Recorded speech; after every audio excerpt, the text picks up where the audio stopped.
அஸ்ஸலாமு அலைக்கும் வரஹ்மத்துல்லாஹி வபரகாத்துஹு.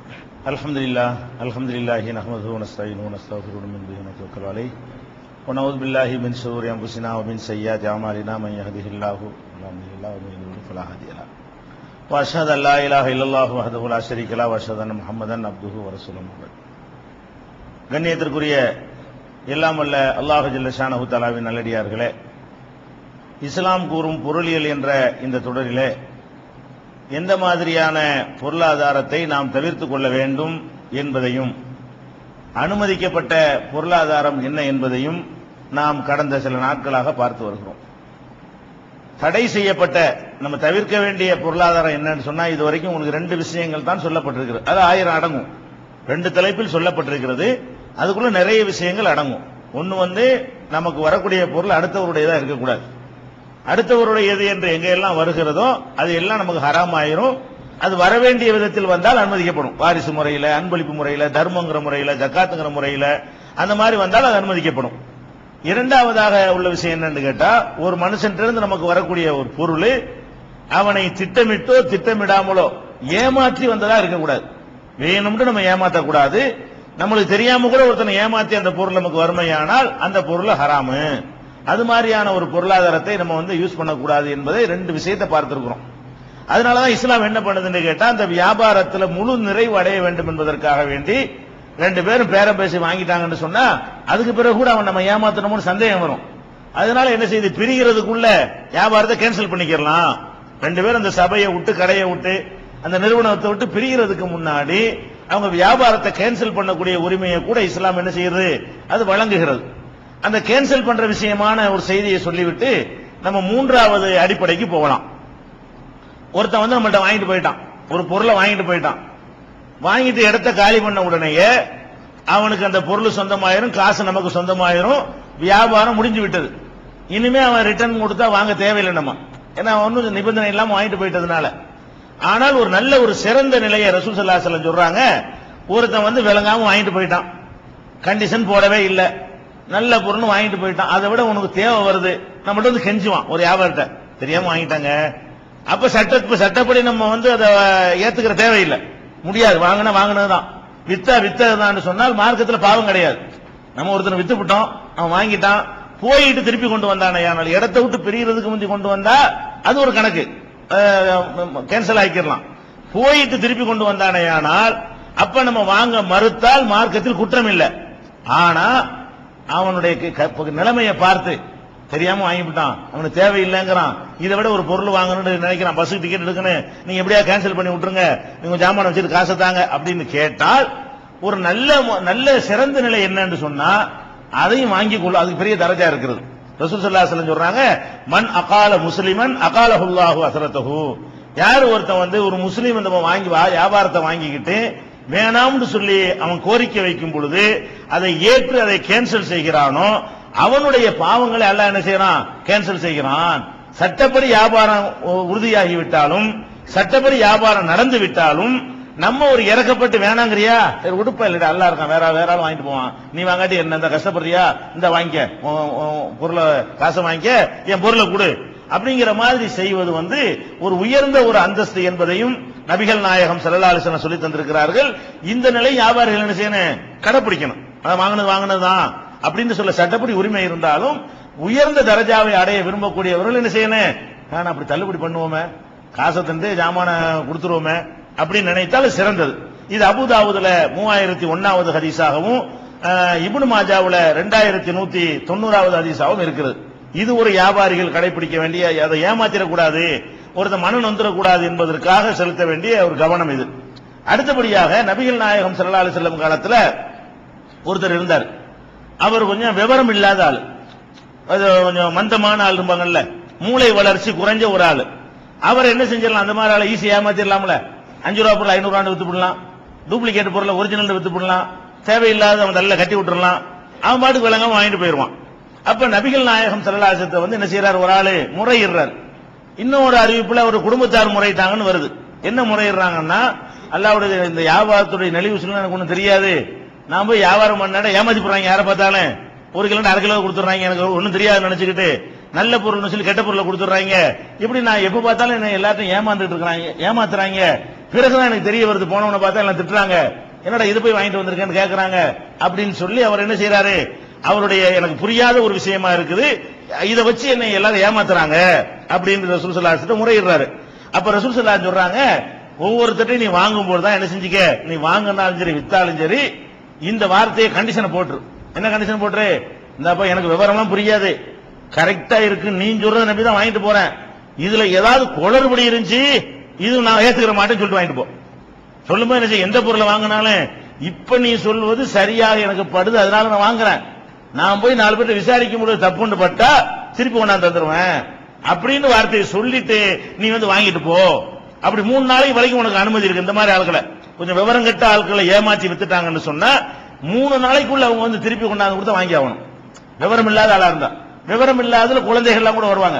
ஒரு 5 வயசு பையன்ட்ட போய்கிட்டு 10,000 ரூபாய் பொருளை வித்து விட்டோம்னா அவன் தகுதியான ஆளா, வீட்ல இருந்து கிளப்பிட்டு வந்திருப்பான். 5 வயசு பையன்ட்ட கொண்டு 10,000 ரூபாய் சொல்லிட்டு வாங்கிட்டு அனுப்பிட்டோம்னா அது வியாபாரம் செல்லுமா? 3 நாளைக்கு டைம் இருக்கு. 3 நாளைக்குள்ள குடும்பத்தார் கண்டுபிடிச்சு என்ன செய்வாங்க, கம்ப்ளைண்ட் பண்ணுவாங்க. 3 நாளைக்குள்ள பஞ்சாயத்து வரலையா, வீட்டுல உள்ளவங்க எல்லாரும் ஒத்துக்கிட்டாங்க, அத அவங்களுக்கு தெரிஞ்சவங்க எல்லாம் ஏத்துக்கிட்டாங்கன்னு அர்த்தமாயிரும். அப்ப ரசூல் ஸல்லல்லாஹு அலைஹி வஸல்லம் சொல்றாங்க, அன்னஹு யுஹ்தவு பில் புயூ, வியாபாரத்துல வந்து என்ன ஏமாத்துறாங்க எல்லாரும் என்று ஒருவர் ரசூல் ஸல்லல்லாஹு அலைஹி வஸல்லம் முறையிட்டார். அப்ப ரசூல் ஸல்லல்லாஹு அலைஹி வஸல்லம் சொல்றாங்க, இதா பாயத ஃபகுல் லா ஹிலாபா, நீ எந்த வியாபாரம் செஞ்சாலும் சரி, வாங்கினாலும் சரி வித்தாலும் சரி, இந்த வித்துட்டேன் வாங்கிட்டேன், இதுல எந்த விதமான மோசடி இருக்கக்கூடாது, எந்த விதமான ஏமாற்றுதலும் இருக்கக்கூடாது. அப்படி இருந்துச்சு அந்த வியாபாரத்தை நான் ஒத்துக்க மாட்டேன் அப்படின்னு சொல்லி நீ வித்துட்டு போ. அத கண்டிஷனை போட்டேன்னா என்ன ஆயிரும், கண்டிஷன் போட்டா உடனே கேன்சல் பண்ற அவசியம் கிடையாது. அந்த கண்டிஷன் ஒத்துக்கிறாட்டி வாங்காத, இந்த கண்டிஷன் ஒத்துக்கிட்டா வாங்கு அப்படின்னு சொல்லி ரசூல் ஸல்லல்லாஹு அலைஹி வஸல்லம் சொல்லிட்டு, இது புகாரியில 2117, 2407, 2414, 6964 ஆகிய ஹதீஸ்கள்ல பதிவாயிருக்கிறது. இது ஒரு இந்த விவரம் இல்லாதவர்கள்ட்ட இருந்து ஏமாத்தி வாங்குறது கூடாது. அப்படி ஏமாத்திட்டோம்னு சொன்னா அவனுக்கு அந்த ரைட் இருக்குது. என்ன ரைட் இருக்குது, திருப்பி கொண்டாந்து தருவதற்கு ரைட் இருக்கு. வந்தா நம்ம என்ன செய்யணும், கேன்சல் பண்றதுக்கு நமக்கு கடமை இருக்கிறது. இன்னொரு அறிவிப்புல என்ன வருதுன்னா, சும்மா அந்த ஃபீகுல் ஸலாத்தின் இப்தாஹா பில் ஹியாரி ஸலாஸலயாலின், அந்த மனுஷத்தை சொல்றாங்க, இதுக்கு பிறகு நீ எந்த வியாபாரம் பண்ணாலும் சரி, இந்த மாதிரி சொல்லிட்டு நீ வியாபாரம் பண்ணினால் 3 நாள் வரைக்கும் என்ன செய்யலாம், நீ அதுக்கு 3 நாளைக்கு உள்ள அதை கேன்சல் பண்ணிக்கலாம். 3 நாள் கடந்த பிறகு போய் கேன்சல் பண்ணக்கூடாது. நீ யார்கிட்ட விசாரிக்கணுமோ, சொந்தக்காரர்களை கேட்கணுமோ, அதெல்லாம் 3 நாள்ல முடிச்சிட்டு பார்த்துட்டு இந்த பொருள் கூட வாங்கிருக்காங்க, சரிதானாங்க, 10 ரூபா சொன்னாங்க, கரெக்ட் தானா, இது நல்ல பொருள் தானே, உழைக்குமான்னு கேட்கணும். இல்ல உழைக்காதுன்னு போய் நம்பி திருப்பி கொடுத்துடணும். திருப்பி கொடுத்தா என்ன செய்யணும், வியாபாரி அதை வாங்கிக்கணும். இந்த மாதிரி ஆட்களா இருந்தால், விவரம் இல்லாத இந்த மூளை வளர்ச்சி இல்லாதவர்கள், அறகுறையா உள்ளவர்கள், அறவெட்டுமாங்கள், அந்த மாதிரியான ஆட்கள், குழந்தைகள், குழந்தைத்தனமாக இருக்கக்கூடிய பெரியவர்கள், அல்லது வயசான காலத்திலும் இப்படி சில ஆளுங்க இருப்பாங்க, நல்ல விவரமான ஆளா இருப்பாங்க, ஒரு 85-90 ஆகும், உன்னோட ஒண்ணு ஆயிரும், ஒரு பொருளுடைய மதிப்பும் தெரியாது, ஒன்னும் தெரியாம ஏமாறக்கூடிய ஆட்களா இருப்பாங்க. அது மாதிரி வயசான முத்தி போன காரணத்தினால தடம் புரண்டு போனவங்க, இது மாதிரியான ஆட்கள்ட்ட வியாபாரம் பண்ணுனா அவங்கள்ட்ட சொல்லி வச்சிருந்து, நீ எந்த வியாபாரம் பண்ணாலும் சொல்லி வாங்கிட்டு வா, நான் போய் கேட்டுட்டு ஒத்துக்கிட்டாதான் எடுத்துக்கிடுவேன், இல்லாட்டி திருப்பி வாங்கிடுவேன், திருப்பி நான் தந்துருவேன் அப்படின்னு அவர் சொன்னால் அதை வியாபாரி என்ன செய்யணும், ஏற்றுக்கொள்ள வேண்டும் என்று ரசூலுல்லாஹ் சொல்றாங்க. இது இப்னு மாஜாவுல 2346வது ஹதீஸில் இடம்பெற்றிருக்கிறது. இது வரைக்கும் உள்ளது ஒரு விஷயம். 2வது விஷயத்தை நம்ம பார்த்து முடிச்சிட்டோம். 2வது விஷயம் என்ன, அதாவது ஏமாற்றக்கூடாது, திட்டமிட்டு ஏமாற்றக்கூடாது, திட்டமிடாமல் ஏமாற்றக்கூடாது. அப்ப எந்த வகையிலேயாவது இவரோ அவரோ ஏமாறுவார்கள், ஏமாற்றப்படுவார்கள் என்கிற நிலை இருக்குமையானால் அது எத்தனை நவீன வியாபாரங்கள் வந்தாலும் நீங்க தீர்ப்பளிச்சுக்கலாம். இப்ப நம்ம சில வியாபாரத்தை உதாரணத்துக்கு சொன்னோம், இவ்வளவுதானா, எத்தனையோ புதிய புதிய டெக்னிக் எல்லாம் வரும், நீங்க அதுல பார்க்கணும். இதுல ஏமாத்துறது வருது, ஏமாத்துறன்னு ஒருத்தன் வந்துட்டாலே தப்பா போயிருமா மார்க்கத்துல, உடனே ஹராம்ன்றலாம்.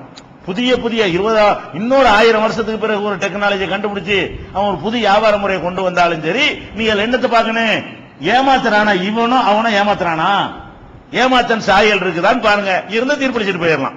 அப்ப ஏமாத்தக்கூடாது 2வது அடிப்படை. 3வது அடிப்படை என்னன்னு, இந்த அடிப்படை தான் இஸ்லாமிய பொருளியலை விளங்கிக்கிறதுக்கு. இந்த 5 அடிப்படை விளங்கிட்டீங்கன்னா பொருளாதார சம்பந்தப்பட்ட யார்ட்டையும் நீ ஃபத்வா கேட்க வேணாம், இன்னது இருந்தா ஹலால் ஹராம் நீங்களா சொல்லிட்டு போயிடலாம். இதுக்கு நிறைய ஹதீஸ்கள் ஆய்வு செய்யலாம் தேவையில்லை. அடிப்படை அவ்வளவு லேசா இஸ்லாம் என்ன செய்யுது, நமக்கு சொல்லி தந்திருக்கிறது. 3வது என்னன்னு கேட்டா, வட்டியின் அடிப்படையில் 3வது அடிப்படை வந்து வட்டியை அடிப்படையாக கொண்ட எந்த கொடுக்கல் வாங்கலா இருந்தாலும் அது ஹராம். வட்டிங்கிற டாபிக் வரக்கூடாது. எந்த வியாபாரம் பண்ணாலும் சரி, வேற கொடுத்து வாங்கினாலும் சரி, அதுல என்ன வரக்கூடாது, வட்டியோ வட்டியின் சாயலோ, வட்டி மட்டும் மார்க்க தடுக்கப்படலைங்க, வட்டியும் தடை செய்யப்பட்டிருக்கிறது மார்க்கத்துல. குர்ஆன்ல வட்டி தான் தடுக்கப்பட்டிருக்கிறது. ஹதீஸ்கள்ல வட்டியின் சாயலும் தடுக்கப்படுது. வட்டியா இருக்குமோ, லேசா வட்டி வாடை அடிக்குதோ அப்படிங்கிற மாதிரி இருந்தால் அதுவும் என்ன செய்யப்படுது? ஒரு பூ இருக்குன்னா பூக்கு ஒரு வாடை இருக்கும். பெருங்காயத்தை எடுத்து, பெருங்காயத்தை உதாரணம் சொல்லுவாங்க. பெருங்காயத்துக்குன்னு ஒரு வாடை இருக்குது. ஒரு டப்பாவில் போட்டுட்டு பெருங்காயத்தை எடுத்துனா டப்பாவில் வாசம் அடிக்கும். பெருங்காயம் இருக்காது, அந்த வாசம் என்ன செய்யும்? அதுல இருக்கும். அந்த மாதிரி சிலது வந்து வட்டியா இருக்கும், சிலதை பார்த்து வட்டி வாசம் அடிச்சுட்டு இருக்கும். வட்டியா இருக்காது, அதுல என்ன இருக்கு? வட்டியுடைய வாடை வரும். அதுல அந்த ஹதீஸ்ல நிறைய உதாரணங்களுக்கு வருது, அதை வச்சு நீங்க விளங்கிக்கலாம். அப்ப மார்க்கத்தை பொறுத்த வரைக்கும் வட்டியும் வட்டியின் வாடை அடிக்கக்கூடிய விஷயங்களும் முழுசாக தவிர்க்கப்பட வேண்டும். அந்த மாதிரியான பொருளாதாரத்தை என்ன செய்யக்கூடாது? நம்ம எந்த கட்டத்திலும் நாடக்கூடாது என்பது மூணாவது அடிப்படை. முதல்ல இதை பத்தி விளங்கி கொண்டு, வட்டினா என்னன்னு நிறைய பேருக்கு தெரியல. என்ன குழப்பம்னா, வட்டின்னு என்னென்று விளங்காதவர்களாக முஸ்லிம்கள் இருந்து கொண்டிருக்கிறார்கள். அது ஒரு பெரிய மிஸ்டேக் நடக்கிறது. சில பேர் வட்டியை விளங்குறாங்க, வட்டிங்கிற ஒரு சின்ன பாவம் மாதிரி நினைக்கிறாங்க. வட்டினா என்ன? ஒரு பொய் சொல்ற மாதிரி, ஒரு கோல் சொல்ற மாதிரி, ஒரு 100 கிராமுக்கு பதிலா 75 கிராம் கொடுக்கிற மாதிரி ஒரு சின்ன அளவில் நடக்கக்கூடிய ஒரு ஃப்ராட் இருக்குல்ல, அந்த ரேஞ்சில தான் வட்டியை வச்சு பாக்குறாங்க. ஆனா வட்டி இஸ்லாம் வந்து எந்த இடத்துல வச்சிருக்குங்கிற விளங்குனாங்கன்னு சொன்னா, அவ ஷிர்க்கு குஃபருக்கு பயப்படுற மாதிரி எதுக்கு பயப்படணும்? வட்டிக்கு பயப்படணுங்க. வேற இதுக்கு முந்தி பிறர் பொருள் எடுக்கிற சொன்னவன் அதெல்லாம் கூட சின்னதா போயிரும். வட்டியோட ஒப்பிட்டு பாத்தீங்கன்னா இருக்கிறதுலயே பயங்கரமான ஒரு பொருளாதார குற்றம் என்னன்னு பாத்தீங்கன்னா வட்டி தான். அவ்வளவு பெரிய குற்றமாக மார்க்கத்தில் சொல்லப்படுகிறது. முதல் வட்டியை பத்தி இஸ்லாம் என்ன சொல்லுது?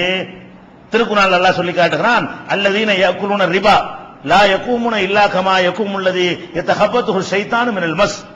வட்டியை வாங்கக்கூடியவர்கள் மறுமை நாளில ஷைத்தானால் தீண்டப்பட்டவர்களை போல என்ன செய்வார்கள்? எழுந்திருப்பார்கள். ஏன் அப்படி எழுந்திருப்பார்கள் என்று சொன்னால், ذَلِكَ بِأَنَّهُمْ قَالُوا إِنَّمَا الْبَيْعُ مِثْلُ الرِّبَا.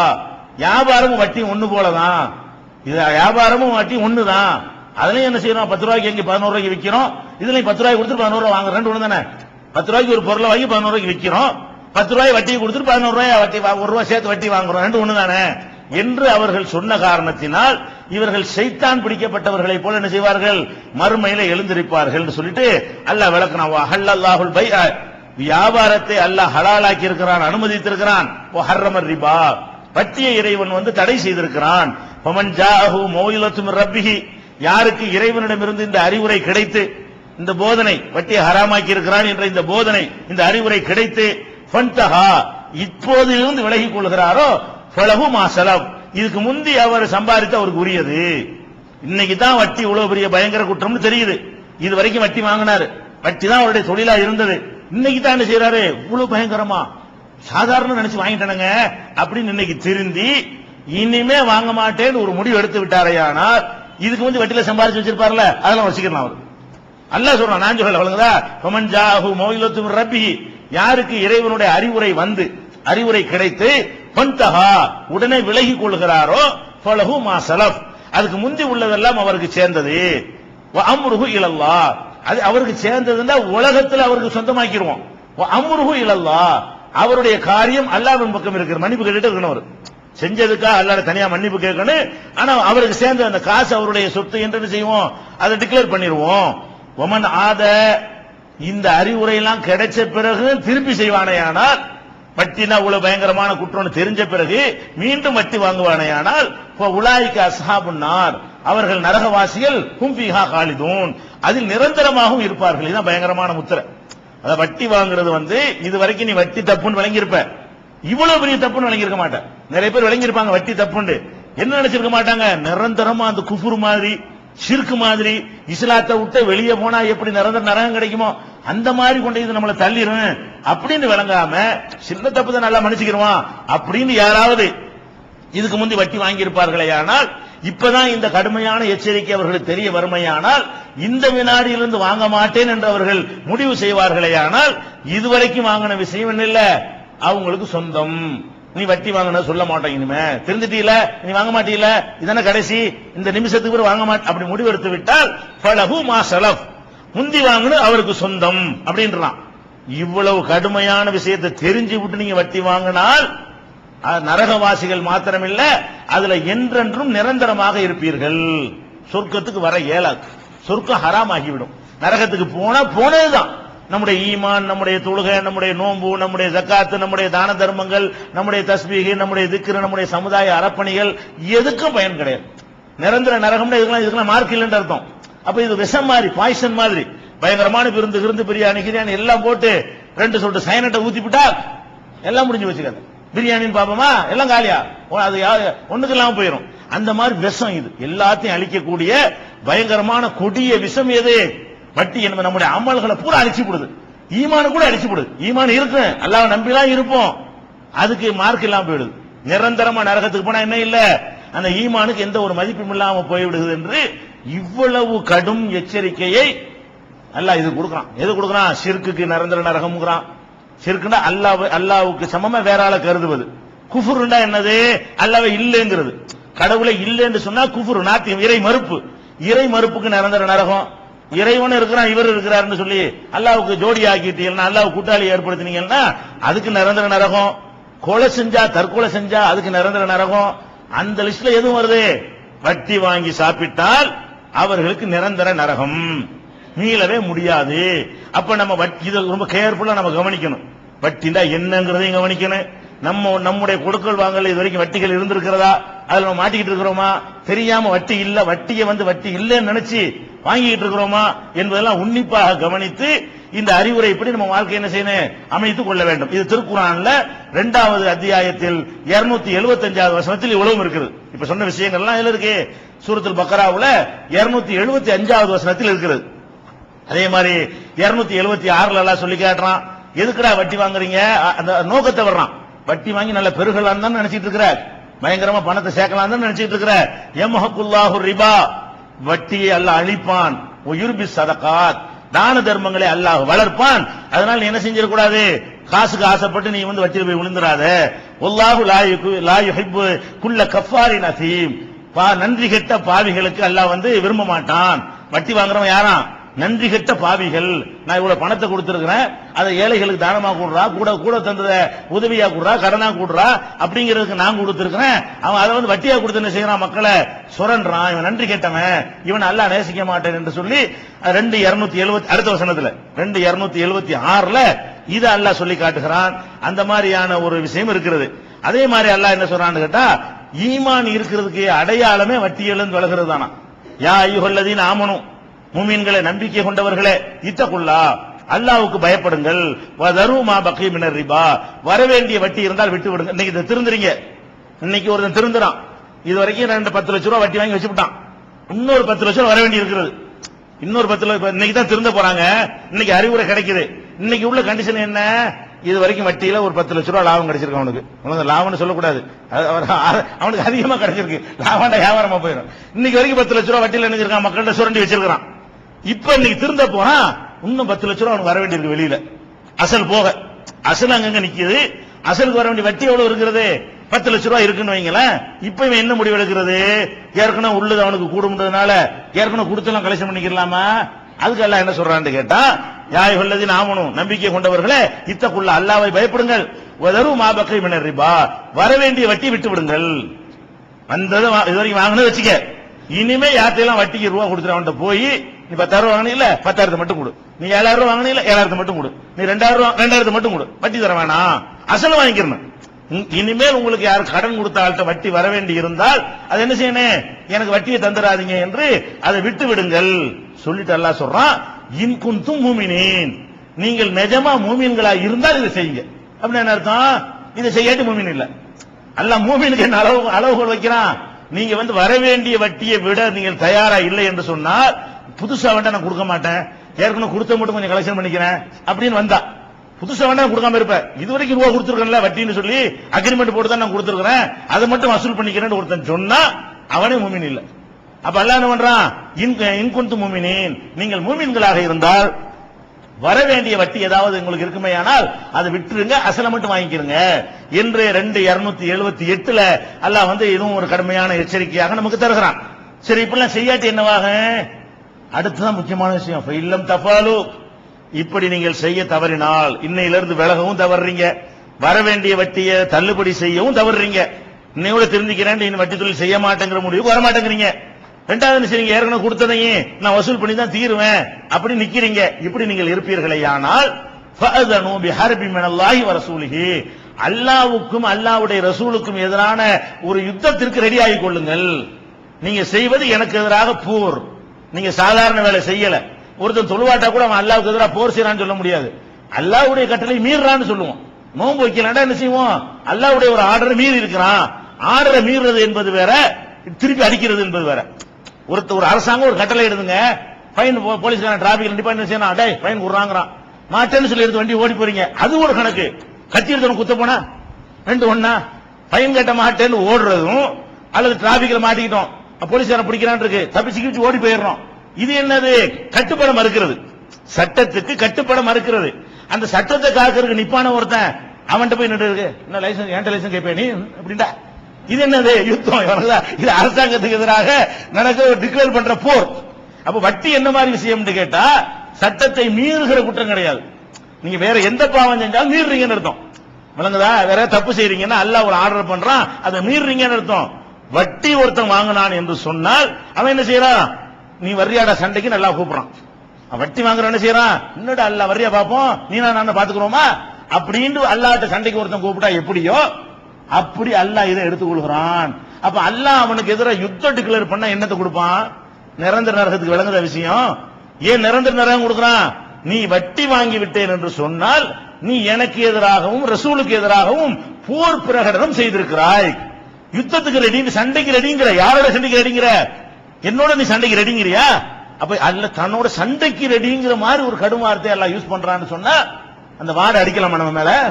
வட்டியுடைய ஒரு இது வாடை கூட வரக்கூடாது. அதுதான் அல்லாஹ் சொல்றான், இல்லம் தஃபாலு, நீங்கள் இப்படி தெரிந்து கொள்ளவில்லையானால், விலகிக் கொள்ளவில்லையானால், ஃபஅதுனு, டிக்ளேர் பண்ணுங்கள், பிரகடனம் செய்யுங்கள், பிஹர்பி மினல்லாஹி வ ரசூலிஹி, அல்லாஹ்வோடும் அல்லாஹ்வுடைய ரசூலோடும் ஒரு போருக்கு நீங்கள் பிரகடனம் செய்யுங்கள், யுத்தத்துக்கு ரெடியாகிக் கொள்ளுங்கள். ஒயின் துபுத்தும், திருந்திக் கொண்டீர்களேயானால், பலக்கும் ரூஸ் அம்பாலிக்கும், உங்களுடைய அசல் உங்களுக்கு சொந்தம். திருந்திக் கொண்டீர்களேயானால், யார் யார்கிட்ட நீங்க வட்டிக்கு ரூபா கொடுத்தீங்களோ அவன்கிட்ட எல்லாம் வர வேண்டிய அசலை நெஞ்சுக்கிறங்க, வாங்கிக்கிறங்க. லா தல்லிமூன், நீங்களும் யாருக்கும் அநியாயம் செய்ய வேண்டாம். வலா துல்லமூன், உங்களுக்கு அநியாயம் செய்யப்பட வேண்டாம். ஏற்கனவே கொடுத்தாலும் தள்ளுபடி பண்ணி அநியாயம் ஆயிரும். வட்டியை தள்ளுபடப்படும் நியாயமா இருக்கும். நான் 1 லட்ச ரூபாய் கடன் கொடுத்து வச்சிருக்கேன், வட்டி கொடுத்தனால அசலையும் விட்டுட்டு போ, அப்படியே எனக்கு அநியாயம். அல்லாஹ் என்ன சொல்றான்? லா தல்லிமூன், நீங்களும் யாருக்கும் அநியாயம் செய்ய வேண்டாம். வலா துல்லமூன், உங்களுக்கும் யார் அநியாயம் செய்ய வேண்டாம். அசலை வாங்கி கொண்டால் உனக்கு அநியாயம் இல்ல, அவனுக்கு அநியாயம் இல்ல. நீ என்ன அசலையும் நீ விட்டு கொடுத்துருன்னு சொன்னா உனக்கு அநியாயம், வட்டியை வாங்குன்னு சொன்னா அவனுக்கு அநியாயம். அல்லாஹ் என்ன செய்யறான்? உனக்கு அநியாயம் வேணாம், அவனுக்கு அநியாயம் வேணாம்டா. நீ என்ன செஞ்சுக்க? அசலை மட்டும் வாங்கிட்டு விடு, வட்டியை தள்ளுபடி பண்ணி விட்டுரு. அப்ப உனக்கும் பாதிப்புல, கொடுத்த காசு வந்துருச்சு, அவனுக்கு வாங்கின காசை திருப்பி கொடுக்க போறான், யாருக்கு எந்த விதமான பாதிப்பும் இல்ல என்று அல்லாஹ் ரப்பல் ஆலமீன் 2வது சூராவுல 279வது வசனத்தில் இவ்வளவு கடுமையான ஒரு எச்சரிக்கை வைக்கிறான். அப்ப வட்டி எவ்வளவு கடுமைன்னு விலகிக் கொள்ளணும். வட்டி பக்கம் தலை வச்சா படுக்க கூடாது. வேற எதுல வரும்? பன்றி என்ன சாப்பிடுவோம் நம்ம? நான் கேட்கிறேன், பன்றி பிரியாணி சாப்பிடலான்னு கேட்டா ஒரு முஸ்லீம் சாப்பிடுவானா? உங்களை வச்சுக்கிட்டு பன்றி பிரியாணி சூப்பரா இருக்கும், ருசியா இருக்கு அப்படின்னா சாப்பிடுவோமா? ஏன்? பன்றி எவ்வளவு வெறுக்கத்தக்கன்னு விளங்கி இருக்கிறோமோ அது அந்த அளவுக்கு வட்டியை விளங்கணும். பன்றியை கூட திண்டா கூட இந்த அளவுக்கு வராது. ஒரு ஹராம் செஞ்சான்னு வரும், நிரந்தர நரகமா வரும். ஒரு பண்ணி பொறுத்து திண்டான்னு சொன்னா நிரந்தர நரகம் வருமா? இங்க என்னது? யுத்தம், போர். அல்லாஹ்வுக்கு நீ சண்டைக்கு வர்ற அப்படிங்கிற அளவுக்கு ஒரு கடுமையான ஒரு விஷயமா இருக்கிறதுனால பன்றியை நீங்கள் வெறுக்கிறதை விட கோடி மடங்கு வட்டி இருக்கணும். பன்றி, சாராயம், செத்து போன போனோம், இதையெல்லாம் சாப்பிட சாக்கடையில் குடிக்க உடன்படுவீங்களா? அதை வெறுக்கிறத விட, அதெல்லாம் குடிச்சா உங்களுக்கு நரகம் வேண்டா கிடைக்கும். எல்லாம் மன்னிக்கலன்னா, எல்லாம் மன்னிச்சுட்டு அது கூட கிடைக்காது, நிரந்தர நரகம் கிடைக்காது. கூவத்துல அள்ளிய தண்ணி குடிச்சா நிரந்தர நரகம் கிடைக்குமா? அடக்கிருக்கு போய் ஏன்டா அந்த போய் குடிச்சேன்னு எல்லாம் கேட்பான். வணங்குதா? அது ஒரு மண்டையில ஒரு தட்டுவான். அதுக்கு என்ன தண்டனை அதை கொடுத்துட்டு போயிடுவான். பர்மனண்டா போய் நரகத்தில் போடுவானா? இதுக்கு போட்டுருவானே. அப்ப நம்ம என்ன விளங்கணும்? நம்ம எதை பாவங்கள் விளங்கி வச்சிருக்கிறோமோ அதை வெறுக்கத்தான். நீங்க பன்றியெல்லாம் வெறுங்க, அது வெறுக்க கூடாதுன்னு சொல்லல. அதை விட கோடி மடங்கு வட்டியை வெறுங்க. பன்றியை வெறுக்கிறத விட, சாராயத்தை வெறுக்கிறத விட எதை வெறுக்கணும்? வட்டியை. அம்மாடி பன்னிக்கறியை தின்றாலும் திம்மனதை வட்டி திங்க மாட்டேன், செத்து போன பணத்தை தின்றாலும் திம்மனதை என்ன செய்ய மாட்டேன், வட்டி பக்கம் தலை வச்சு படுக்க மாட்டேன்னு சொல்ற அளவுக்கு பாரதூரமா இந்த மார்க்கம் சொல்லுகிறது வட்டியை பொறுத்த வரைக்கும். அதே மாதிரி இன்னொரு இடத்துல எல்லாம் சொல்லி காட்டுறான். 2வது சூராவுல 131வது வசனத்தில் எல்லாம் சொல்லி காட்டுகிறான், யா அய்யுஹல்லதீன ஆமனு, நம்பிக்கை கொண்டவர்களே, லா தாக்குலர் ரிபா, வட்டியை நீங்கள் சாப்பிடாதீர்கள், அல்ஆஃபன் முலாஃபத்தன், பன்மடங்கு பெருகி கொண்டிருக்கக்கூடிய நிலையில் வட்டியை சாப்பிடாதீர்கள். இந்த ஆயத்தை ஏற்குமாற சில பேர் விளக்கம் சொல்றாங்க.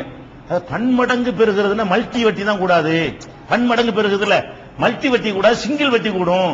மல்டி வட்டினா என்ன அர்த்தம்? அதாவது என்கிட்ட 1 லட்ச ரூபாய் நான் உங்கள்ட்ட வட்டிக்கு தர்றேன்னு வைங்களேன், 1,00,000 10,000 ரூபாய் வட்டியா போயிரும்ல. அடுத்த மாசம் 1,10,000 வட்டி போடுறது. மல்டி வட்டி என்ன அர்த்தம்? அந்த வட்டிக்கு வட்டி போடுறது. 1,00,000 உங்களுக்கு தந்துடுறது, 10,000 அடுத்த மாசம் வட்டி ஆயிரும். அதுக்கு அடுத்த மாசம் எவ்வளவு வட்டி போடணும்? 10,000 தரக்கூடாது, 1,10,000 என்ன செய்யணும்? நீங்க வட்டி தரணும். அடுத்து 1,20,000 நீங்க வட்டி தரணும். இந்த மாதிரி மல்டி வட்டி போடுறதுக்கு பாத்தீங்களா? இந்த மாதிரி அதான் கூடாது. ஒரு சிங்கிள் வட்டி என்ன செய்யலாம்? மார்க்கத்துல கூடும். இந்த ஆயத்தை ஏற்கனவே விளங்கிக்கிட்டு என்ன பண்றாங்க சில ஆள்? ரசூலுல்லாஹ் சொல்றாங்க வட்டி வாடகை வேணாண்டு. வட்டியை மட்டும் நம்மளை தவிர்க்க சொல்லல. அந்த ஹதீஸ் எல்லாம் பாத்தீங்கன்னா வட்டியை மட்டும் அவங்க தவிர்க்க சொல்லல. வட்டியா இருக்குமோ, வட்டின்னு நினைப்பு வந்துருமோ, வட்டியை ஆதரிக்கிற மாதிரி ஒரு கருத்து வந்துருமோ அப்படிங்கறதையெல்லாம் ரசூல் ஸல்லல்லாஹு அலைஹி வஸல்லம் விட்டு ஒளின்னு சொல்றாங்கன்னு சொன்னா, அப்ப சின்ன வட்டியா இருந்தா பெரிய வட்டியா இருந்தா என்ன? இது எதுக்கு அல்ல பன்மடங்கு பெருகுதுன்னு சொல்றான்னா, வட்டினாலே பன்மடங்கு பெருகத்தான் செய்யும். சாதாரண ஒரு அர்த்தம். வியாபாரம் வந்து பன்மடங்கு பெருகாது. உங்கள்கிட்ட 1000 ரூபாய் பொருளை நான் 1100 ரூபாய்க்கு வித்தா ஒரு தடவை தான். அடுத்த மாசம் வந்து போன மாசம் என்ற ஒரு ஜாமான் வாங்கினீங்கல்ல, இன்னொரு 100 ரூபாய் தாங்கிட்ட தருவீங்களா? நான் வந்து 1000 ரூபாய்க்கு ஒரு ஜாமான் நான் வித்து போடுறேங்க, நான் வந்து விக்கிறேன், நீங்க என்கிட்ட வாங்கிட்டு போயிடுறீங்க. நான் அடுத்த மாசம் வந்து என்ன செய்யறேன்? உங்கள்கிட்ட போன மாசம் என்கிட்ட ஜாமான் வாங்கினீங்கல்ல, 100 ரூபாய்க்கு லாபம் தந்தீங்கல்ல, இந்த மாசம் 100 ரூபாய் தான் கேட்பீங்களா? பன்மடங்கு பெருகாது. வியாபாரத்துல ஒரு தடவை தான். வியாபாரத்தை எந்த பொருளை வித்தாலும் என்ன செய்யும்? இதுக்கு 100 ரூபாய் லாபம்னா ஒரு தடவை 100 ரூபாய் கிடைக்கும். வட்டியில் என்ன செய்யும்? 1000 ரூபாய் கொடுத்துடுறது, போன அடுத்த மாசம் 100 ரூபாய் தாங்கிறது, அடுத்த மாசம் 100 ரூபாய் தாங்கிறது, அதுக்கு அடுத்த மாசம் 100 ரூபாய் தான் கேட்கறது. ஒரு 1000 ரூபாய் கொடுத்துட்டு ஒவ்வொரு இதான் பன்மடங்குங்கிற பெருகுது. இவங்க என்ன செய்யறாங்க? வட்டிக்கு வட்டி நடந்து செய்யறாங்க. வட்டினாலே பன்மடங்கு தான். வட்டினாலேயே மாசம் மாசம் நீ வாங்கினாலேயே ஒரு பொருளுக்கு ஒரு தடவை சம்பாதிக்கிறதுக்கு பேர் வியாபாரம். ஒரு பொருளுக்கு மாசம் மாசம் லேட்டாக ஆவா நீ சம்பாதிச்சிட்டு இருக்கிற பேர் வட்டி. அல்ல பன்மடங்கு பெருகக்கூடியதாக அந்த வட்டி அமைந்திருக்கிற காரணத்தினால் அதை நீங்க சாப்பிடாதீங்கன்னு சொல்றானே தவிர மல்டி வட்டியை கூடாது இந்த இடத்துல சொல்லவே இல்லை. வட்டினாலே பன்மடங்கு பெருகும். அந்த வட்டியுடைய தன்மையே அதான். அந்த தன்மையை அந்த இடத்துல சேர்த்து சொல்றான். யாய் உள்ளது நாம நம்பிக்கை கொண்டவர்களே, லா தாக்குல் ரிபா, வட்டியை சாப்பிடாதீர்கள், அல்ஆஃபன் முலாஃபத்தன், பன்மடங்கு பெருகிக்கிட்டே இருக்குமே அந்த வட்டியை நீங்கள் சாப்பிட்டு விடாதீர்கள். ஒத்தகுல்லாஹ், அல்லாஹ்வை பயப்படுங்கள், லஅல்லக்கும் துஃப்லிஹூன், நீங்கள் வெற்றி பெறுவீர்கள். ஒத்தகுன் நாரல்லத்தி உஇத்தத்தில் காஃபிரீன், காஃபிர்களுக்கு ரெடியாக்கி வச்சிருக்கிறேன். நரகத்தில் பல பேர்கள் ரெடியாக்கி வச்சிருக்கிறான். சில நரகம் காஃபிருக்கு ரெடியா இருக்கும், சில நரகம் மூமின்கள்ல பாவிகளுக்கு ரெடியா இருக்கும். காஃபிருக்கு ரெடியான நரகத்துக்கு போனா காஃபிர் தான், வெளியே வர இயலாது. அல்லாஹ் என்ன சொல்றான்னு கேட்டா, உனக்கு எந்த நரகம் தெரியுமா? மூமின்களுக்கும் நரகம் உண்டு. மூமினா இருந்துகிட்டு தப்பு செய்யறான், பாவம் செய்யறான், ரமலான் மாசம் நோன்பு வைக்காம இருக்கிறான், அது பாவம், அதுக்கு நரகம் கொடுக்கணும். அந்த நரகத்துக்கு போனா என்ன செய்வான்? கொஞ்ச நாளைக்கு போட்டு போடா, இருந்திரியில் நரகத்தில் போட்டு சொர்க்கத்துக்கு கொடு அப்படின்னு அனுப்பி விட்டுருவான். இல்ல மன்னிக்கலன்னு சொன்னான், மன்னிச்சுட்டா எடுத்தரப்புல சொர்க்கத்துக்கு விட்டுருவான். மன்னிக்கலன்னா கொஞ்ச நாளைக்கு தண்டனை அனுபவிச்சுட்டு அப்புறமே சொர்க்கத்துக்கு போகலாம். அது மூமின்கள்ல உள்ள பாவிகளுக்கு உள்ள நரகம். இங்க எல்லாம் என்ன சொல்றான்? வட்டி வாங்குறவனுக்கு ஒத்தகுன்னார், உனக்கு ஒரு நரகம் இருக்கு, அதை பயந்துக்கு. எந்த நரகம்? அல்லத்தி உஇத்தத்தில் காஃபிரீன், காபிர்களுக்கு ரெடியாக்கி வச்சிருக்கிறேனே, என்னை மறுக்கிறவங்களுக்கு ரெடியாக்கி வச்சிருக்கிறேனே, அந்த நரகத்தை பயந்துக்க. உன்னை எங்கதிக்கு போட்டுருவேன்? வட்டியை நீ நியாயப்படுத்தி வாங்கி கொண்டு இருந்தால் நிரந்தர நரகத்தில் போட்டுருவேங்கிறது வேற வார்த்தையில அல்லாஹ் வந்து இத 131வது வசனத்தில் அல்லாஹ் சொல்லி காட்டுகிறான். வட்டிங்கிறது இவ்வளவு கடுமையான ஒரு பாரதூரமான விஷயம். இன்னும் சொல்ல போனா இந்த வட்டியை வந்து இஸ்லாம் ரசூலுல்லாஹ் வந்து தடுக்கல, அதையும் வழங்கிக்கணும். வட்டியை வந்து ரசூல் ஸல்லல்லாஹு அலைஹி வஸல்லம் முதல்ல தடுத்தாங்க. அதுக்கு முன்னாடி எல்லாம் சகஜமா வட்டி வாங்கிட்டு இருந்தாங்க அப்படிங்கிற மாதிரி வந்து யகூதிகள் வந்து பொய் சொல்லி கொண்டிருந்தார்கள். உண்மை என்ன? எல்லா நபிமார்களும் வட்டியை தடுத்திருக்கிறாங்க. எப்படி நோன்பை பத்தி எல்லாம் சொல்லும் பொழுது கமா குத்திப அலல்லதீன மின் கப்லிக்கும், நோன்பு உங்களுக்கு கடமை, உங்களுக்கு மட்டும் கடமை இல்லை, உங்களுக்கு முந்தி உள்ளவர்களுக்கு எப்படி கடமையாக்கப்பட்டதோ அது மாதிரி உங்களுக்கு கடமையாக்கப்பட்டிருக்கு. நல்லா குர்ஆன்ல சொல்லி காட்டுறான். நமக்கு நோம்புடைய முறையில வித்தியாசம் இருக்கலாம். நோம்புடைய டைம், நோம்புடைய காலம், ஒரு மாசம் வச்சா உங்களுக்கு கூடுதலா இருக்கலாம், கொஞ்சம் குறைச்சலா இருக்கலாம். நம்ம காலையில இருந்து ராத்திரி வரைக்கும் இருந்தா அவன் வேற ஒரு நேரத்தை கொஞ்சம் கூடவோ குறையவோ இப்படியான ஒரு டிஃபரெண்ட் இருக்கலாமே தவிர நோம்புங்கிற அந்த ஒரு பேசிக் என்ன செஞ்சு எல்லா சமுதாயத்திலையும் இருந்தது. அந்த மாதிரி எல்லாம் என்ன செய்யறான்னு கேட்டா, வட்டியை பொறுத்த வரைக்கும் முன்னாடியே தடை செஞ்சு வச்சிருக்கிறேன். எப்படி சொல்றான்னு கேட்டா, யகூதிகள் செய்த அநியாயத்தின் காரணமாக ஹர்ரம்னா அலைஹிம் தையிபாத்தின் வஹில்லத்துலஹும், அவர்களுக்கு அனுமதிக்கப்பட்ட ஹலாலான விஷயங்களை எல்லாம் வேணும்னே ஹராமாக்கணும். அவங்க ஒவ்வொரு அநியாயம் பண்ணிட்டு இருந்தவன அல்லாஹ் என்ன பண்ணா, சில ஹலாலை எல்லாம் அவங்களுக்கு வேணும் பனிஷ்மெண்ட்டுக்காக வேண்டி ஹராமாக்கிட்டேங்கிறான். எதுக்காக வேண்டி ஹராமாக்கினானா? ரெண்டு காரணத்தினால. பிசத்திஹிம் அன் சபீலில்லாஹி கஸீரா, அல்லாஹ்வுடைய பாதையை விட்டு அதிகம் அதிகம் தடுத்து கொண்டிருந்த காரணத்தினாலையும், அஹ்திஹிமுர் ரிபா, வட்டி வாங்கிய காரணத்தினாலையும் அவர்களுக்கு ஹலாலை எல்லாம் ஹராமாக்கணும். வட்டி வாங்குறவங்களுக்கு வந்துட்டீங்கள, உனக்கு அனுமதிச்சு நீ ஆட்ட கூட திங்க கூடாது, மாட்ட கூட திங்க கூடாது, ஏதோ ஒண்ணு அல்லாஹ் ஹலாலாக்கின சில விஷயங்களை அவர்களுக்கு என்ன அல்லாஹ் ஹராமாக்கணும்னு சொல்லிட்டு கது நுஹு அன்ஹு, அவர்களும் வட்டி வாங்கக்கூட தடுக்கப்பட்டிருக்கிறார்கள். பழைய வேதங்களில் பார்த்தீர்களேயானால் அந்த யகூதிகளுக்கு வந்த நபிமார்களும் தீர்க்கதரிசிகளும் வட்டி வாங்காதீங்கள் என்பதை ஒரு போதனையாக சொன்னார்கள். அப்ப யகூதிகளுக்கும் அந்த சட்டம் தான் இருந்தது. அதை மீறி வட்டி வாங்கிய காரணத்தினால் இப்படி செஞ்சேன் என்று சொல்லி அல்லாஹ் என்ன செய்யறான், அது ஒரு கடுமையான ஒரு விஷயமாக சொல்லி காட்டுகிறான். இது 4வது சூராவுல 161வது வசனத்தில் இருக்கிறது. அப்ப வட்டியை பத்தி குர்ஆன்ல இவ்வளவு மொத்தமே இருக்குது. இதுவரைக்கும் உள்ளதுல வட்டின்னா இவ்வளவுதான் குர்ஆன்ல மொத்தம் இருக்கிறது. வசனங்கள் குறைவா இருக்கலாம், அழுத்தம் கூட இருக்கு. அகீமு ஸலாத்துன்னு 100 தடவை சொல்றதை விட ஒரு தடவை சொன்னால் யுத்தம், டேய் போருக்கு வர்றேன்னா முடிஞ்சு வச்ச கதை. எவ்வளவு கடுமை, நிரந்தர நரகத்துக்கு போட்டுறோம்னா எவ்வளவு பெரிய கடுமை. குறைந்த வசனங்கள் 5-6 வசனத்துக்குள்ள இந்த விஷயத்தை எல்லாம் முடித்து விட்டாலும் அதுல வச்சிருக்கிற எச்சரிக்கை ரொம்ப கடுமையானது என்பதை நம்ம விளங்கிக் கொள்ள வேண்டும். அது வட்டி. 3வது விஷயம் அடிப்படை வட்டி. இத நபிகள் நாயகம் ஸல்லல்லாஹு அலைஹி வஸல்லம் அவர்கள் எப்படி எல்லாம் தடுத்திருக்கிறாங்க. நஹா ரசூலுல்லாஹி ஸல்லல்லாஹு அலைஹி வஸல்லம் அன் ஆக்கிலி ரிபா வ முக்கிலிஹி, வட்டி வாங்கி திங்கிறவனையும் வட்டிக்கு கொடுக்கிறவனையும், வட்டி கொடுக்கிறவனையும். வட்டி கொடுக்கிறவன் யாரு? வாங்கிட்டு கொடுக்கிறவன். வட்டி கொடுக்கிறவன். வட்டிக்கு கொடுக்கிறவன் யாரு? காசை வச்சுட்டு தொழில் பண்றவன். தொழில் பண்ற ரெண்டு பேரையும் ரசூல் ஸல்லல்லாஹு அலைஹி வஸல்லம் அவர்கள் செய்யாதன்னு தடுத்தார்கள். நாங்க கொடுக்கத்தானே செய்யறோம். சிலர் நினைச்சிட்டு இருக்கிறா என்ன செய்யறாங்க, நாம வட்டிக்கெல்லாம் வாங்குறதே கிடையாது, நெருக்கடிக்கு போய் நாங்க கடன் வாங்கி வட்டி செலுத்தி கொண்டிருக்கிறோம், எங்க கையில இருந்து தான் காசு போவதே தவிர எங்களுக்கு வட்டி காசு ஒண்ணும் வராது அப்படிங்கிறாங்க. அப்ப இது இந்த கான்செப்ட் இஸ்லாத்துல இல்லங்க. இஸ்லாத்துல என்ன இல்ல, கொடுக்க கூட வாங்கவும் தான் கூடாது, ரெண்டையும் சேர்த்தான் இஸ்லாம் தடுக்கும்.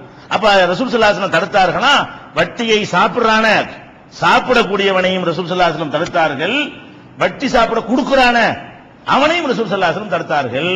அப்ப நீங்க வட்டிக்கு நம்ம நினைக்கிறோம், நிறைய பேர் என்ன தவறு செய்யறாங்க, ஒரு வீடு கட்ட வேண்டியிருக்கு, பேங்க்ல ஒரு லோனை போட்டு வட்டிக்கு வாங்கிடுவோம், நம்ம வட்டியா வாங்குறோம், வட்டிக்கு தானே வாங்குறோம், எப்படி நினைக்கிறாங்க, வித்தியாசப்படுத்திக்கிறாங்க. நம்ம ரூபாயை கொடுத்துட்டு கூட தாண்டி யார்ட்ட வட்டி வாங்கி திங்கிறோம், நம்ம ஒண்ணு திங்கலையே, இன்னொருத்தர் திங்கிறதுக்கு தான் நம்ம காசு கொடுக்கிறோம், இது எப்படி தப்பாகும் நீங்க நினைக்கிறீங்க. ஆனா நபிகள் நாயகம் ஸல்லல்லாஹு அலைஹி வஸல்லம் அவங்க என்ன செய்யறாங்க, ரெண்டையும் தான் தடுக்கிறாங்க. ஆக்கிலுர் ரிபாவையும் தடுக்கிறார்கள், மூக்கிலுர் ரிபாவையும் தடுக்கிறார்கள். ஆக்கிலுர் ரிபான்னா வட்டி வாங்கி திங்கிறவன், மூக்கிலுர் ரிபான்னா வட்டி திங்கிறதுக்கு உதவி கொடுக்கிறவன். அப்ப ரெண்டு கடன் வாங்குறவன், வட்டிக்கு கடன் வாங்குறவன், அவனையும் ரசூல் ஸல்லல்லாஹு அலைஹி வஸல்லம் அவர்கள் தடுத்தார்கள்ங்கிற ஒரு எதுக்கு இதை சொல்றோம்னு கேட்டா, இவன் தான் குற்றவாளி அவன் குற்றவாளி இல்லைன்னு நினைச்சிட்டு இருக்கிறோம். நம்ம நிறைய பேர் வாங்குற காரணம் என்ன, உங்கள்ட்ட ஒரு 10,000 ரூபாய் இருக்கு, நான் உங்கள்ட்ட கேட்கறேன், என்ன கேட்கறேன், 10,000 ரூபாய் இருக்குமா வட்டி போட்டு தர்றேன் அப்படின்னு நான் உங்கள்ட்ட கேட்கறேன், நினைச்சு அம்மாடி வட்டியா அப்படின்னு சொல்லுவீங்க. அதே நேரத்தில் உங்களுக்கு ஒரு தேவைப்படுது, ஒரு அவசரமா ஒரு வீட்டுல கூரை இடிஞ்சு போச்சு, அதை கட்ட வேண்டியிருக்கு, பேங்க்ல வட்டி கடன் வாங்கி போறீங்க. அப்ப நீங்க எதுக்கு பயப்படுறீங்க, வட்டி வாங்கி திங்கிறதுக்கு பயப்படுறீங்க. அடுத்தவன் வட்டி வாங்கி திங்கிறதுக்கு ரெடியா இருந்தா அவனுக்கு கொடுக்கறதுக்கு ரெடியா இருக்கிறீங்க. ரெண்டு சமமானதுன்னு விளங்க மாட்டேங்கிறீங்க. அதுக்கு தான் ரசூல் ஸல்லல்லாஹு அலைஹி வஸல்லம் சொல்றாங்க, வட்டி வாங்குறவனையும் ரசூலுல்லாஹ் தடுத்தார்கள், வட்டி கொடுக்கிறவனையும் தடுத்தார். கொடுக்கிறவன் இருக்கனால வாங்குறான், எதுக்கு வாங்குறான், உன்னை மேல கொடுக்க ஆள் இருக்க போய் தான் அதுக்கு ஒரு கடையை போட்டு உட்கார்ந்துட்டு இருக்கிறான். இந்த வட்டியுடைய விளைவை கண் முன்னாடி நீங்க பார்த்துட்டு இருக்கிறீங்க. எல்லாம் போச்சு, எல்லாம் சென்னையில முக்காவாசி யார் கையில இருந்தது, நம்ம முஸ்லிம் சமுதாயத்தின் கையில இருந்துச்சு. இந்த மாதிரி 10,000 20,000 2,000 200 ரூபாய் வட்டிக்கு வாங்கி போட்டு மொத்தம் இழந்திருக்கிறான். மொத்தமா போச்சு, சில ஏரியாக்கள்லாம் நம்ம சமுதாயம் விட்டு போயிடுச்சு. எல்லாமே என்ன பாத்தீங்கன்னா வித்து போகல. 1 கோடி ரூபாய்க்கு பெருமானம் உள்ள ஒரு சொத்துக்கு 1 லட்சம் ரூபாய் வாங்கியிருப்பான், அதுக்கு வட்டி அந்த வட்டிக்கு அப்படி போச்சு, கடைசியில் மூழ்கி போச்சு ஓடுங்கன்னு. இப்படியே எவ்வளவு இழந்திருக்கிற காட்சியை பாக்குறோம். அதனால வட்டியும் வாங்கக்கூடாது, வட்டிக்கும் வாங்கக்கூடாது. இது எங்க இருக்கு, புகாரியில 2086வது ஹதீஸ், 2238வது ஹதீஸ், 5347வது ஹதீஸ், 5945வது ஹதீஸ், 5962வது ஹதீஸ். இதுல எல்லாம் ரசூல் ஸல்லல்லாஹு அலைஹி வஸல்லம் அவர்கள் வட்டி வாங்குறவன் திங்கிறவன் ரெண்டு பேரையும் தடுக்கிறார்கள். இது ஒரு விஷயம். இதை தாண்டி சஹீஹ் முஸ்லிம்ல வரக்கூடிய அறிவிப்புல இன்னும் 2 பேரை சேர்க்கிறாங்க. இந்த வாங்குறவங்க கொடுக்குறவங்க மட்டும் கிடையாது, வேற 2 பேர் இருக்கிறாங்க அப்படின்னு ரசூல் ஸல்லல்லாஹு அலைஹி வஸல்லம் சொல்றாங்க. ஆனா ரசூலுல்லாஹி ஸல்லல்லாஹு அலைஹி வஸல்லம் அவர்கள் சபித்தார்கள். நாசமா போகட்டும், உருப்படாம போகட்டும், சபிக்கிறதா தான் அர்த்தம். ரசூல் ஸல்லல்லாஹு அலைஹி வஸல்லம் அவர்கள் சபித்தார்கள். யார சபித்தார்கள், ஆக்கிலர் ரிபா வட்டி உண்பவனையும், ஓ மூக்கிலகு வட்டி வாங்குபவனையும், ஓ காத்திபகு அதை பதிவு செய்யறான கணக்கு பிள்ளையா போய் இருக்கிறான அவனையும், ஓ ஷாஹிதைஹி அதுக்கு சாட்சி கையெழுத்து போடுவான அவனையும் ரசூல் ஸல்லல்லாஹு அலைஹி வஸல்லம் அவர்கள் சபித்து விட்டு, ஓ காலஹும் சவா எல்லாரும் சமமானவங்க தான், இதுல யாரும் கூட குறையெல்லாம் கிடையாதுங்கிறாங்க. யாரு, வட்டி வாங்குறவனும் சரிதான், கொடுக்கிறவனும் சரிதான், அதுக்கு சாட்சியா இருக்கிறவனும் சரிதான், எழுதி வச்சுக்கிறவனும் சரிதான், எல்லாருமே சமமானவர்கள் தான் என்று நபிகள் நாயகம் ஸல்லல்லாஹு அலைஹி வஸல்லம் அவர்கள் ரொம்ப கடுமையான ஒரு வார்த்தையை இணைஞ்சிருக்கிறாங்க, போட்டிருக்கிறாங்க. இது முஸ்லிம்ல 2995வது ஹதீஸாக பதிவு செய்யப்பட்டிருக்கிறது. அப்ப வட்டிங்கிறது இவ்வளவு பெரிய கடமை. வட்டிங்கிறது அதனோடு தொடர்புடைய எல்லாருக்கும் குற்றவாளிக்கு விட்டுரும். வட்டியோட தொடர்பு இருக்கிற யாரெல்லாம் அதை சம்பந்தப்பட்டு வர்றாங்களோ அவங்களையெல்லாம் பாவிகளாகக்கூடிய அளவுக்கு பயங்கரமான ஒரு குற்றம். நபிகள் நாயகம் ஸல்லல்லாஹு அலைஹி வஸல்லம் அவர்கள் 7 பாவங்களை பெரும்பாவங்கள் சொன்னாங்க. பாவங்கள் நிறைய பாவங்கள் இருக்கிறது, அதுல 7 பாவங்கள் என்னஞ்சாங்க, இஜ்தனிபு சபஅல் மூபிகாத், மனிதர்களை அழித்து நாசமாக்கக்கூடிய 7 காரியங்களை விட்டு விலகிக் கொள்ளுங்கள். மனிதர்களை அழித்து நாசமாக்கக்கூடிய பெரும்பாவம். அப்ப மனிதர்களை அழித்து நாசமாக்கி விடக்கூடிய பெரும்பாவம் என்னன்னு சொல்லும் பொழுது ஷிர்க், அஷ்ஷிர்கு பில்லாஹ், ஒன்னு வந்து அல்லாஹ்வுக்கு இணை கற்பிக்கிறது. இரண்டாவது சிஹ்ரு, நான் மந்திரம் எடுக்க போறேன், அதை சூனியம் எடுக்க போறேன், அது வைப்பேன், இதை எடுப்பேன், ஏமா மந்திரம் அது பண்றாங்கல்ல, இது இந்த மாதிரி சம்பாதிக்கிறது கூடாதுங்கிற அடுத்த உசூல்ல வரும். அது பின்னாடி பாத்துக்கிறோம். அப்ப இதுவும் சம்பாதிக்கிறதுக்கு ஒரு வழியா கையாளுறார்கள். அப்ப சிஹ்ரு சூனியம் வைக்கிறது இருக்குல்ல, அந்த மாதிரி ஒருத்தன் செஞ்சான்னு சொன்னா அவன் பயங்கரமான பெரும்பாவம் செய்கிறான். கத்லு நப்சி, உயிரை கொல்றது, உன் உயிரை கொண்டாலும் சரி அடுத்த உயிரை கொண்டாலும் சரி உயிரை கொல்லுவது என்பது 3வது பெரும்பாவம். 4வதாக சொல்றாங்க அக்குலு ரிபா, வட்டியை சாப்பிடும் 4வது பாவம். 7ல 4வது வட்டி. அப்புறம் அக்குலு மாலில் யத்தீம், அனாதை சொத்தை சாப்பிடுவது 5வது. ஒத்தவள்ளி யௌம ஸஹபி, போர்க்களம் நடந்து கொண்டிருக்கும் பொழுது புறமுதுகில் ஆட்டி ஓடுவது. களத்துல போய் நின்றோம்னா ஓடவே கூடாது, நிக்கணும். பாக்குறோம் பயங்கரமா வருவாங்க, சாதாரணமா வந்து போராட்டம்னு வர்றாங்க, வந்தா நிக்கணும். லத்தி எடுத்தோன்னு ஓடுறானே, இவன் வர்ற போராட்டத்துக்கு வழங்குதா, ஒண்ணு லத்தி வாங்காம இருக்கிற அளவுக்கு உன்னுடைய சிஸ்டமேட்டிக்கா கொண்டு போகணும். சிஸ்டமேட்டிக்கா நம்ம நடவடிக்கை என்ன இருக்குன்னு, எதுக்கு லத்தி சார்ஜ் பண்ணுவான்னு அதை தவிர்க்கிற வகையில ஒரு அளவுக்கு கண்ட்ரோலா இருந்து மறியல் பண்ணி அரெஸ்ட் பண்ணிட்டு போ அப்படிங்கிற மாதிரி. அதனால ஜமாத்துல என்ன சொல்றோம், எல்லாத்தையும் கலந்து போய் நின்று போராட்டம் பண்ணிவிடாதீங்க, எப்படி பண்ணணும் தெரியாது, லத்தியை சொல்லட்டும், அடி வாங்கி சாவுவீங்க, அல்லது லத்தி வாங்கி நிக்கணுங்கிற அளவுக்கு முடிவு எடுத்தால் நம்ம எடுத்தா எப்படி நிக்கணும், ஆடுறா வைப்போம், அடி நபர் மண்டை ஓட போட அப்படி நிக்கணும். ஒரு களத்துல இறங்கிட்டானே செய்யணும், அதான் பின்வாங்கி ஓடக்கூடாது இருக்குல்ல, போருக்கு தானே போய் இது ஒரு வகையான போர் தானே. களத்துல போராட இறங்கிட்டியா இல்லையா, இறங்கிட்டேன்னு சொன்னா என்ன செய்யக்கூடாது, பின்வாங்குற விளையாட்டு முஸ்லீம் இருக்கக்கூடாது. ஒத்தவள்ளி யௌம ஸஹபி, களத்திலே போர் நடக்கக்கூடிய நாள்ல வந்து புறமுது காட்டி ஓடுவது இருக்கு பாத்தீங்களா, அதுவும் பெரிய பாவம். கதுஃபுல் முஹ்ஸனாத்தில் முஃமினாத்தில் காபிலாத், வெகுளியான அப்பாவி மூமினான கற்பொழுக்கம் உள்ள பெண்கள் மீது அவதூறு சொல்வது, பழி சொல்வது. பொம்பளை பத்தி பேசுவதாக இருந்தால் அவ அப்படி இப்படின்னு பேசுவதாக இருந்தால் என்ன வேணும், 4 சாட்சி இருக்கணும். இல்லாம எந்த பொம்பளை பத்தி யார் பேசினாலும் சரி என்னவாயிரும், அவங்க பயங்கரமான ஒரு குற்றவாளி ஆயிடுறாங்க. அதெல்லாம் டாபிக் என்ன, இந்த 7 பயங்கரமான குற்றங்கள்ல நடுவுல வட்டி வைக்கிறாங்க. அங்கிட்டு 3 அங்கிட்டு 3 வச்சு என்ன செய்யறாங்க, நடுவுல வட்டி, இந்த பக்கம் 3 அந்த பக்கம் 3ல வச்சு சென்டர்ல வச்சு என்ன செய்யறாங்க, ரசூல் ஸல்லல்லாஹு அலைஹி வஸல்லம் வட்டி சாப்பிடுறது 7 பயங்கரமான குற்றம், அதுல இருந்து விலகிக் கொள்ளுங்கள் என்று இவ்வளவு கடுமையாக ரசூல் ஸல்லல்லாஹு அலைஹி வஸல்லம் அவர்கள் இந்த 7 பாவங்களையும் கண்டிச்சிருக்கிறார்கள். அப்ப இந்த வட்டிங்கிறது பயங்கரமான பாரதூரமான ஒரு விஷயம் என்ற அடிப்படையை சொல்லியிருக்கோம். வட்டினா என்னன்னு உங்களுக்கு சொல்லல, ஒண்ணும் வட்டினா எவ்வளவு பயங்கரமானது அது மனசுல பதியணும்ல, அப்புறம் சட்டத்துக்கு போக முடியும். சட்டத்துக்கு போறதுக்கு முன்னாடி இதனுடைய பாரதூரமான விளைவு, இது எவ்வளவு கொடுமையானது, எப்படிப்பட்ட விளைவு நமக்கு ஏற்படுத்தும், அந்த விஷயங்களை பார்த்து கொண்டிருக்கிறோம். அடுத்து நம்ம வட்டிக்குள்ள வர்றோம். வட்டி சம்பந்தமாக இந்த இஸ்லாத்துல ரொம்ப சிம்பிள் வட்டிங்கிறது. வட்டி என்னன்னு கண்டுபிடிக்கிறதுக்கு வந்து இது வட்டியா வட்டி இல்லையா எந்த குழப்பமும் இல்ல, அவ்வளவு தெளிவாக ரசூல் ஸல்லல்லாஹு அலைஹி வஸல்லம் அவர்கள் நமக்கு சொல்லிட்டு போயிட்டாங்க.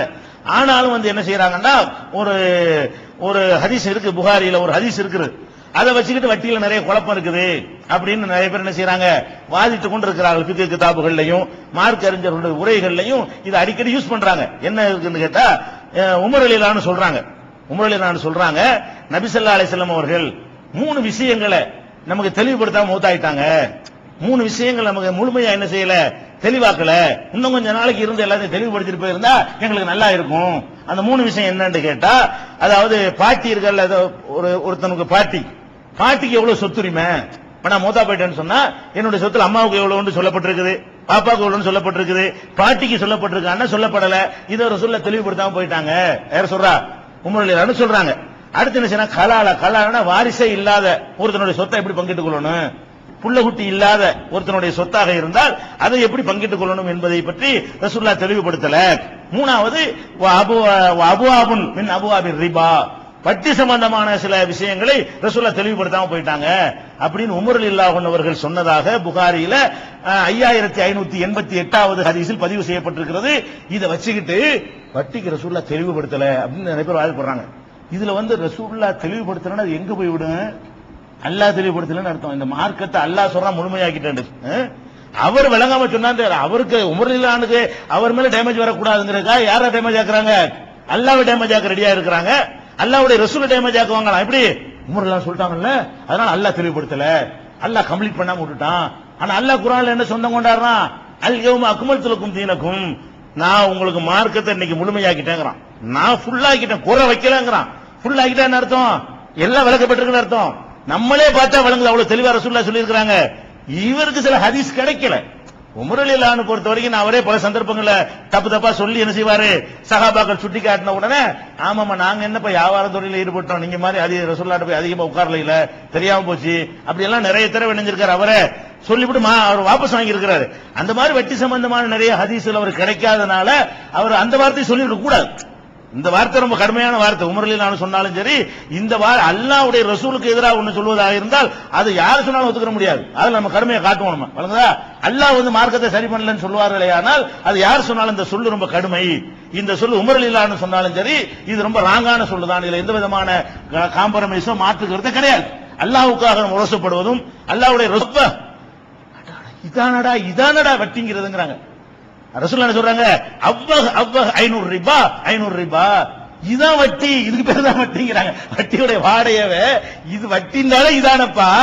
ஒரு பொருளை கொடுத்துட்டு அதுலயே எப்படி கூட வாங்குவ, ஒரே பொருளை கொடுத்து அதுலயே கூட வாங்கினீங்கன்னா அது வட்டி, அது வேணாம், அந்த விளையாட்டு வேணாம் அப்படின்னு சொல்லி லா தஃபல், இனிமே இந்த மாதிரி செய்யக்கூடாது. வலாக்கின் இதா அரத்தான் தஸ்தரிய, நீ இப்படி வாங்க நினைத்தால், மட்டமான பேரிச்சம்பழத்தை வேணாம் நல்ல பேரிச்சம்பழம் வேணும் வாங்க நினைத்தால் தமர, நீ என்ன செய்ய வந்து அதை இதை வித்து போடுவோம் உள்ளத. அப்புறமேலே செய்யுங்க, இன்னொரு இதை காசை கொடுத்து வாங்கு, அடுத்த பேரிச்சம்பழத்தை காசை கொடுத்து வாங்கு அப்படின்னு ரசூல் ஸல்லல்லாஹு அலைஹி வஸல்லம் சொன்னதாக புகாரியில 2312வது ஹதீஸ்ல இருக்கிறது. இது மாதிரி இன்னும் நிறைய இருக்கிறது.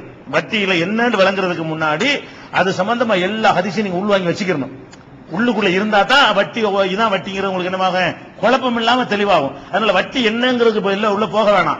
இது வரைக்கும் சொன்னது நீங்க என்ன விளங்கிக்கிறீங்கன்னு கேட்டா, ஒரே இனத்தை சேர்ந்த பொருள்களை உடனுக்குடனே வாங்கினாலும் சரி, ஒரு மாசம் கழிச்சு வாங்குறது இல்ல, உடனுக்குடனே கைமாத்து பண்ணாலும் சரிதான், ஒன்னு கூட ஒன்னு குறைய இருக்கக்கூடாது. அப்படி இருந்தாலும் என்ன வாங்கினேன், அது கூட மார்க்கத்தில் தடுக்கப்பட்டிருக்கு. ரசூல் ஸல்லல்லாஹு அலைஹி வஸல்லம் அவர்களால் தடுக்கப்பட்டிருக்கு விளங்கிக்கிறங்க. இது சம்பந்தமான கூடுதல் விவரங்களை அடுத்தடுத்த நாட்களில் பார்க்கலாம்.